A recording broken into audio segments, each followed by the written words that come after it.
किसान भाइयों, मैं आज खरपतवार नाशी के बारे में बात करेंगे। और जो कुछ फार्मर, जैसे अभी बरसात का मौसम चल रहा है, तो मेरा प्रयास है कि क्रॉप स्पेसिफिक खरपतवार नाशी के बारे में थोड़ी सी जानकारी आपको दे सकूं। आज बात करेंगे कुल्थी के बारे में। कुल्थी जानते हैं एक दलहनी फसल है और किसी फार्मर ने आजकल बरसात के मौसम में लगाया जाता है। और फार्मर ने इसके बारे में पूछा था कि अगर कुल्थी की फसल हम खेती करते हैं तो क्या इसमें कौन सा वीड कंट्रोल मैनेजमेंट हमारे लिए ठीक रहेगा। वैसे तो नॉर्मली जाना जाता है कि जितने भी दलहनी फसलें हैं, दलहनी फसलों में एक कैरेक्टर होता है, ख़ास करके जैसे मूंग है, उड़द है, सोयाबीन है। सोयाबीन को दलहन और तिलहन दोनों में मानते हैं। तो इस तरह की जो क्रॉप है, या उड़द में जो मैंने बोला, और कुल्थी है, तो इन क्रॉप का एक कैरेक्टर होता है कि ये जब हम इसकी बिजाई करते हैं तो बिजाई करने के बाद कुछ दिनों के बाद ये बेल की तरह फैल जाता है। बेल का मतलब है कि ये ज़मीन को पूरा ढक लेता है। लेकिन जब तक ये क्रॉप फैलता है तब तक में अगर वीड्स ज़्यादा आ जाएं, खरपतवार ज़्यादा आ जाए, तो मुश्किलें बढ़ती जाती है। तो उस कंडीशन में किसानों को थोड़ा सा सोचना चाहिए कि ऐसा कौन सा खरपतवार नाशी हम यूज़ करें, या कैसे वीड कंट्रोल शुरू से ही हम करें जिससे हमारा जो क्रॉप है वो शुरू से ही खरपतवार मुक्त रहे। जो खरपतवार है वो किसी न किसी तरह से हमारे जाने और अनजाने फसल को नुकसान करता है। जैसा अगर हम कितना भी मेहनत कर लें, सपोज़ हमने खेत में बहुत अच्छा फर्टिलाइज़र डाला, गोबर की खाद डाली, और जो रिकमेंडेड डोज ऑफ फर्टिलाइज़र है या सीड ट्रीटमेंट वगैरह सारा कुछ किया हमने, बिजाई भी बढ़िया तरीके से लाइन सोइंग करने के बाद, लेकिन अगर खरपतवार उसमें आ जाते हैं क्रॉप से पहले, बीज के जो फसल हमने लगाया है, जैसे हम आज कुल्थ की ही बात कर रहे हैं, अगर कुल्थी हमने लगाया उसके पहले ही खरपतवार, उसके अंकुरन होने से पहले ही अगर ये अंकुरन हो जाता है खरपतवारों के बीज, तो क्या होता है कि ये इसकी ग्रोथ, नॉर्मली आपने देखा होगा कि बीड का ग्रोथ जो होता है वो फसल की ग्रोथ से बहुत ज़्यादा होता है, फास्ट होता है। और ये ही चीज़ हमें समझना चाहिए कि क्रॉप अभी छोटा ही रह जाता है और बीड जो है क्रॉप को कवर कर लेता है। और अल्टीमेटली क्या होता है कि जितने भी हम जो हम यूज़ करते हैं फर्टिलाइज़र, पोषक तत्व हम इतने महंगे महंगे और इतनी मेहनत करके हम पौधों को देते हैं ताकि वो पौधा शुरू से ही अच्छी ग्रोथ करे, वो सारा न्यूट्रिएंट जो पोषक तत्व जो है वो आपका खरपतवार लेना शुरू कर देता है, जिसके कारण उसकी ग्रोथ, आपने देखा उसकी मल्टीप्लिकेशन भी बड़ी फास्ट होती है। एक पौधा से दो पौधा, 2 से 4, और बहुत ही जल्दी उसमें बीज बनते हैं, बीज फिर गिर जाते हैं, फिर नए पौधे बनते हैं। तो वीड को रोकना, खरपतवार को रोकना बहुत मुश्किल है और ज़रूरी भी है। और आजकल जितने, जब बरसात के समय है, खास करके बरसात में लगने वाली जितनी फसलें, जैसे अगर हम बार बार बात करते हैं कि धान की क्रॉप है या मक्का हम लगाते हैं, इस समय सोयाबीन लगाते हैं, इस समय हम उड़द भी लगाते हैं, उस समय मूंग भी लगाते हैं, या इस समय कुल्थी लगाते हैं। इस तरह की फसलें जब हम लगाते हैं तो इसमें खरपतवार नियंत्रण करना हमारे लिए बहुत ही ज़्यादा ज़रूरी होता है। हम सीधे बात आते हैं कि खरपतवारों का जो नुकसान है वो करीब करीब 70 से 80% तक हो सकता है। अगर आपने बिल्कुल ही वीड कंट्रोल, खरपतवार का नियंत्रण नहीं किया तो ये इतना भी हो सकता है। दूसरी बात, खरपतवारों को जो हम ख़त्म करते हैं, खरपतवारों को हम जब समाप्त करने की कोशिश करते हैं, या खरपतवार को हमें तैयारी पहले से करनी पड़ती है। पहले तो है कि जब गर्मियों में हम खेत की गहरी जुताई वगैरह कर लेते हैं, जो भी कुछ है, ताकि हमारे खरपतवार के जो बीज हैं वो ज़मीन के नीचे दब जाए, जो अंकुरित ना हो पाए। लेकिन बीज इतने ज़्यादा संख्या में होते हैं कि जो ऊपर की मिट्टी होती है उसमें भी कुछ बीज जर्मिनेशन शुरू हो जाते हैं। एक तो ये है। तो दूसरा है कि गहरी जुताई करनी ज़रूरी है मिट्टी पलटने वाले हल से। दूसरी बात है, अगर हम पहले से सतर्क रहें, अगर बीड को हम पहले ही कंट्रोल कर लें, ये ज़्यादा अच्छा तरीका है, बशर्ते कि बीड हमारे लिए प्रॉब्लम क्रिएट करे, उसके बाद हम कंट्रोल करें। तो पहले कंट्रोल करने के लिए एक सबसे ज़्यादा जो आजकल यूज होता है, या जितना भी हर्बिसाइड्स है, जितने भी खरपतवार नाशी हैं, उसमें सबसे अच्छा जो माना जाता है वो है प्री इमर्जेंस के लिए पेंडिमेथिलिन। आपने सुना भी होगा पेंडिमेथिलिन, कई नामों, स्टॉम्प या कई सारे नाम से ये मार्केट में अवेलेबल है।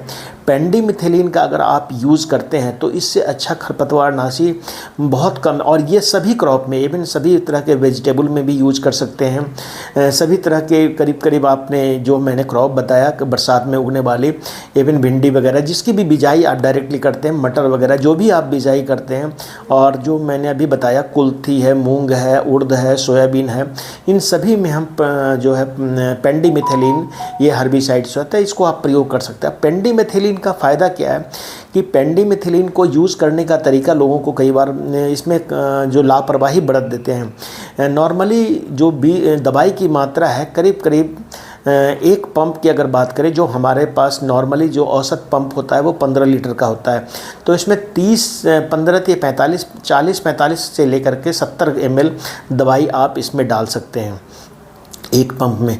पेंडिमिथिलिन को आप जब बिजाई कर लेते हैं उसी समय साथ में आप दवाई को लेकर के जाइए। जिस खेत में बिजाई हो गई है या जितने पोर्शन में आपने बिजाई कर दिया है, लाइन सोइंग या जैसे भी, उस पे आप 24 घंटे के अंदर, वैसे तो कहता हूँ कि उसी दिन अगर आप उसका स्प्रे कर दीजिए। और इसमें ध्यान ये रखना है कि हमको पीछे की तरफ चलना है, जिधर में स्प्रे करते हैं उसके एरिया में नहीं चलते हैं। अगर आप इसको अच्छी तरह से करीब करीब एक जैसे कनाल की अगर बात करें या 1 एकड़ की बात करें तो 200 ml दवाई, 200 लीटर पानी लग जाता है। करीब करीब आपको 10 कनाल में, आप एक कनाल में 2 पंप 60 लीटर के 15-30 लीटर पानी की आवश्यकता होती है। तो 200 से 200 ml 200 लीटर पानी अगर आप 1 एकड़ में यूज करना चाहते हैं तो 200 लीटर में आपको उसी के अनुसार दवाई डाल करके, या 1 कनाल में यूज करना चाहते हैं तो आपको 30 लीटर पानी या 2 पंप आपको स्प्रे करना चाहिए। और स्प्रे आराम से करें, हवा की दिशा को देखते हुए करें, हवा जिससे आपके मुंह पर वो दवाई का असर ना हो और कोई भी एरिया ऐसा ना हो, क्योंकि पेंडिमिथिलिन का जो कलर होता है वो थोड़ा पीलापन लिए होता है। तो ये खेत में जब आप स्प्रे करेंगे तो पता लग जाता है कि आपने कौन से एरिया में स्प्रे कर दिया या ना किया है। तो ये तो आपको पेंडिमिथिलिन का स्प्रे मैंने बताया, ये तब करना है जब आपका क्रॉप जो अभी फसल बिजाई करने के लिए जा रहे हैं।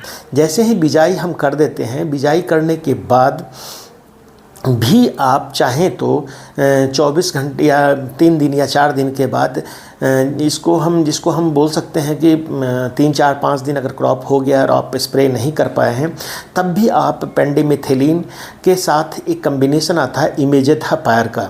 ये दोनों दवाई जब मार्केट में आप ढूंढेंगे तो मिल जाएगा आपको, जिसमें आपको बोलना है कि पेंडिमिथिलिन प्लस इमेजेथापायर दोनों दवाई है, जिसमें 2% इमेजेथापायर है।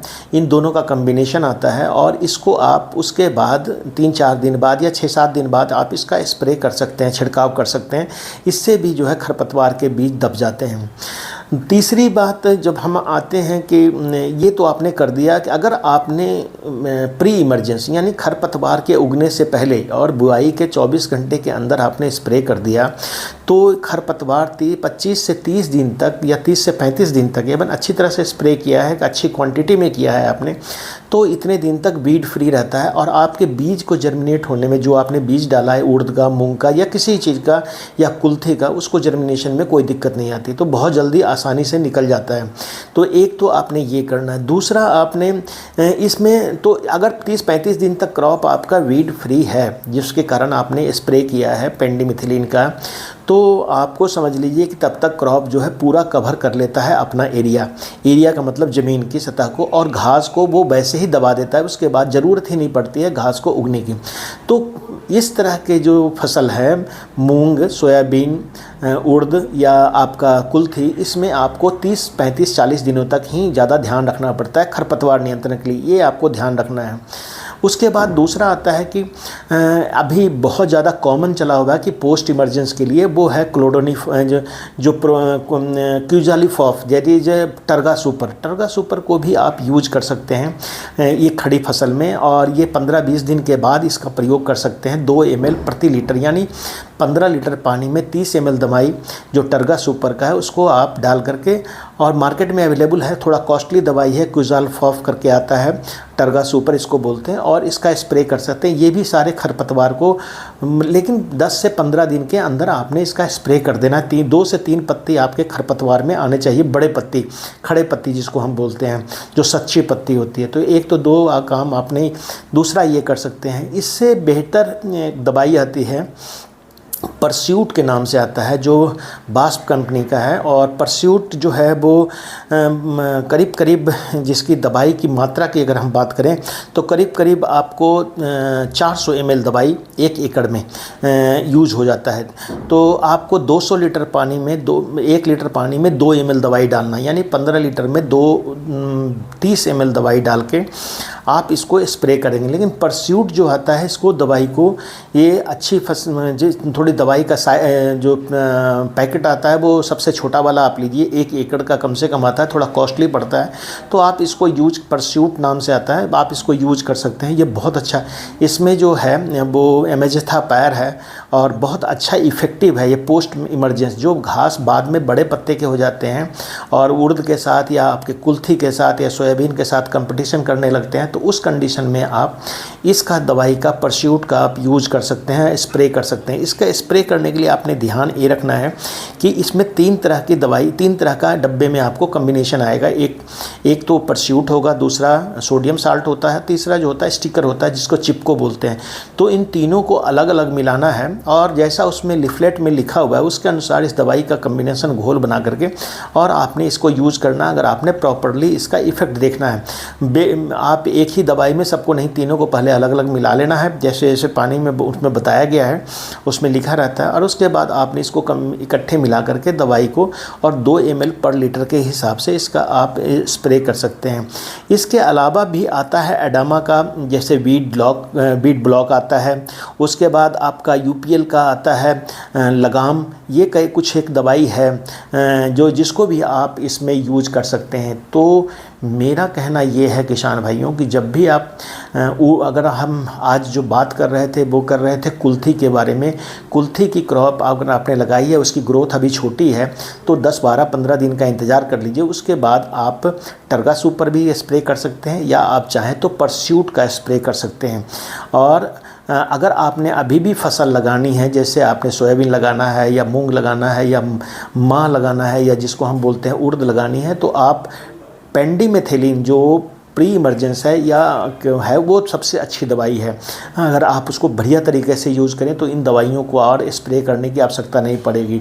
दूसरी बात, जब हम पेंडिमेथिलिन करते हैं तो उसके साथ मैंने बोला आपको इमेजिथापायर का कम्बिनेशन 2% का आता है, उसको बिजाई से पहले मिट्टी में मिलाना पड़ता है। तो बिजाई करने के बाद हल्का सा छिड़काव करके और इसको मिट्टी में मिला दिया जाता है और उसके बाद स्प्रे करते हैं, उसके बाद बिजाई करते हैं। इसका फ़ायदा ये होता है कि ये दोनों तरह से भी तो घास को उगने नहीं देता है, अगर कोई घास उगने की कोशिश भी कर रहा है तो उसको सिस्टमेटिकली इसको मार देता है, तो आपकी क्रॉप को शुरुआत से ही बीट फ्री रखता है। तो ये भी आप कर सकते हैं यूज़, जो मैंने बोला कि पेंडिमेथिलिन प्लस जो इमेजिथापायर है, दोनों का कम्बिनेशन मार्केट में है, बास्प कंपनी का, कई सारी कंपनियों का है, आप उसको प्रयोग कर सकते हैं। कि ब्रांड नेम की बात करें, ट्रेड नेम की बात करें तो बहुत सारे दवाई है। कुछ एक नाम जैसे मैंने बताया कि लगाम है, परस्यूट है, या उसके बाद वीड ब्लॉक है, इस तरह की बहुत सारी दवाइयाँ हैं जो पोस्ट इमरजेंस यूज होती है। पोस्ट इमरजेंस का मतलब घास जब बड़े हो जाएँ, भी 15 से 10 से 15 या 20 दिन का हो जाए, उसके बाद हम यूज़ करते हैं। जैसे आपने देखा होगा कि मक्की में हम यूज़ करते हैं, घास को भी उगने देते हैं और उसके बाद हम उसमें जो है कई सारे जो हर्बिसाइड्स आजकल मार्केट में आ रहे हैं, लॉडिस वगैरह, उसको प्रयोग करते हैं। तो किसान भाइयों, आज मैं कुल्थी के बारे में, कुल्थी में कैसे खरपतवार का नियंत्रण करें उसके बारे में मैं बता रहा था।